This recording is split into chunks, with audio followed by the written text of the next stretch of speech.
यदि व्यवहार की भाषा तो सबको लेके चलो। गुरुदेव ने सबकी बात की। गुरुदेव में तीर्थंकरत्व जो कहते हैं, तीर्थंकर जो अपन कहते, तीर्थंकर का नेचर, वो नेचर दिखाई देता है, इसलिए अपन को तीर्थंकर जैसा कहते। तीर्थंकर नहीं कहते, तीर्थंकर जैसे परिणाम वाले कहते। क्यों?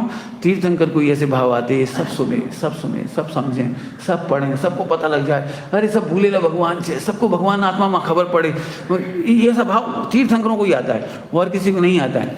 और अभी भी देख लो आप, वर्तमान में इतने हैं सब लोग, उनको अमुक ग्रुप को नहीं सुनाना, अमुक ग्रुप को सुनाना, अमुक ग्रुप में नहीं जाना, अमुक ग्रुप में आ जाना, इनको बिठा लेना, इनको नहीं बिठाना, ये अभी भी चलता है। गुरुदेव के पास ऐसा नहीं था।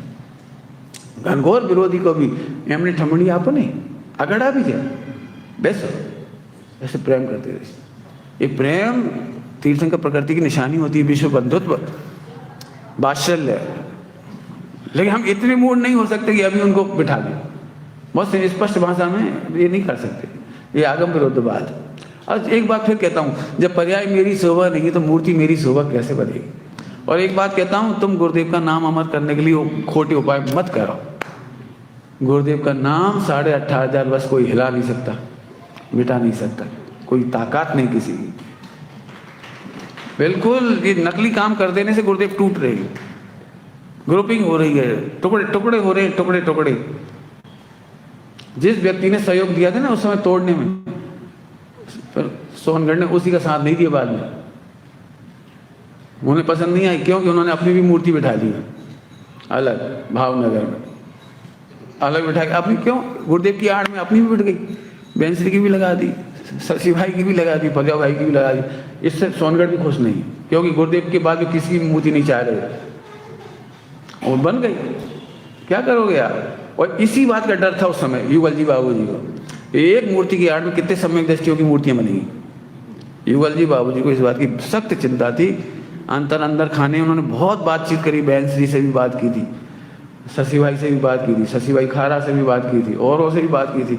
इतनी पीड़ा से की थी कि पूछा मत। नुकसान ही नुकसान हुआ है और अभी भी नुकसान हो रहा है। अब कल बताया था आपको। अच्छा, हम लेकिन जिन्हें करना है जो करो, हम क्या करें? होने योग को देख करके हम तो अपना काम नहीं रोकेंगे, हम तो विश्व बंधुत्व नहीं रोकेंगे। गुरुदेव का ये सोचना है बहुत अच्छा। चलो जो हुआ देखो, वो नहीं रुकेगा, अपन अपनी मस्ती करो बस। हम लोग ये जरूर सोच लें कि एक सम्यक दृष्टि की भावी तीर्थंकर की मूर्ति विराजमान करने का मैंने ये नुकसान 20 साल पहले बताया था, 22 साल पहले, 21 साल पहले, जब गुरुदेव का जीवन चरित्र सुनाया था, उस समय भी सुनाया था। जीवन चरित्र में सब स्पष्ट दिया है मैंने, क्यों नहीं करना चाहिए, पूरे सबूत दिए थे उसमें। उस समय भी एक बात कही थी, वो अभी भी सुन लो अपन। कल्पना करो मेरी कोई बहन है और वो कहे मेरे जाति स्मरण वही सुमत भावी तीर्थंकर खाद की खट, कहीं का भी, बहुत सारे खंड हैं कहीं का। तो अब क्या करोगे आप? फिर तुम सब लोग उस मेरी प्रतिमा को नमस्कार करोगे? फिर आचार्य विद्यासागर जी के संगवादी भी कोई कह सकते हैं, साध्वी आर्यिकाएं, तो क्या फिर एक एक तीर्थंकर की प्रतिमा बनती जाएंगी? तो मूल प्रतिमाओं का क्या होगा? मूल 24 तीर्थंकर का क्या होगा? और हम किस किस को नकार करेंगे, किस किस को हकार करेंगे? मतलब मेरा प्रिय है इसलिए नमस्कार और तुम्हारा प्रिय है इसलिए नकार। तो जिनागम निर्विवाद होता है, और एक जिनागम की बहुत बढ़िया विशेषता है, वो स्वयं वचन बाधित नहीं होता है। जिस वचन के आधार से आप प्रतिमा खड़ी कर रहे हो, उसी वचन के आधार पर फिर दूसरी की प्रतिमा भी मानना पड़ेगी आपको। और जिनागम बहुत सीरियस मैटर है, लेकिन ठीक है, जब जिनागम ही नहीं मानना हो तो वो ये काम कर सकते हैं, बाकी कोई नहीं कर सकता। क्योंकि भक्ति ही आगम है, ये ब्लाइंडनेस है, भक्ति आगम नहीं है। मैच्योर नॉलेज, गणधरों जैसा गंभीर ज्ञान आगम है। हमारे गुरुजी पंडित साहब एक बहुत अच्छी भाषा बोलते थे, ज्ञानियों के वचन आगम नहीं है, आगम अनुसार ज्ञानियों के वचन आगम। कुछ बोला मैंने? ये युक्ति दी जाती कई बार। सम्यक दृष्टि माने तीर्थंकर, सम्यक दृष्टि माने गणधर जैसी वाणी, उसकी सब वाणी सही। तो पंडित साहब ने इसके लिए एक बात कही थी, फिर से बोल देता हूँ, ज्ञानियों के वचन आगम नहीं, आगम के अनुसार ज्ञानियों के वचन वो आगम। तेसाम वचनानुसार माशात आचार्य कुंद देव, आचार्य तीर्थंकरों के अनुसार जो वाणी है वो आगम। ध्यान रखना भैया, बिल्कुल स्पष्ट भाषा में बोल दिया मैंने जो भी कहना था मुझे। कोई भी इससे सहमत नहीं है और ना कोई होगा। लेकिन उसकी आड़ में तकलीफ केवल 2-4 जनों की वजह से इतनी गलतियां होती हैं। हम सबसे द्वेष भी नहीं कर सकते और जो हो रहा है उस भवितव्य को स्वीकार करके समता भी नहीं छोड़ सकते।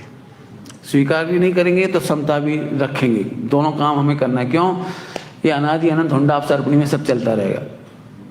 आप उस दिन की भी कल्पना करो जब पहली बार दिगंबर श्वेतांबर हुआ होगा, जब 20पंथी 13पंथी हुआ होगा, भट्टारक आए होंगे, मुगलों से नुकसान हुआ होगा, अंग्रेजों से क्षति पहुंची होगी। उस समय भी सारा जैन समाज रोया होगा। टोडरमल जी के साथ जो घटना घटी उस समय पूरा समाज रोया होगा। लेकिन हम अपना रास्ता नहीं रोक सकते, हमें आगे बढ़ना है।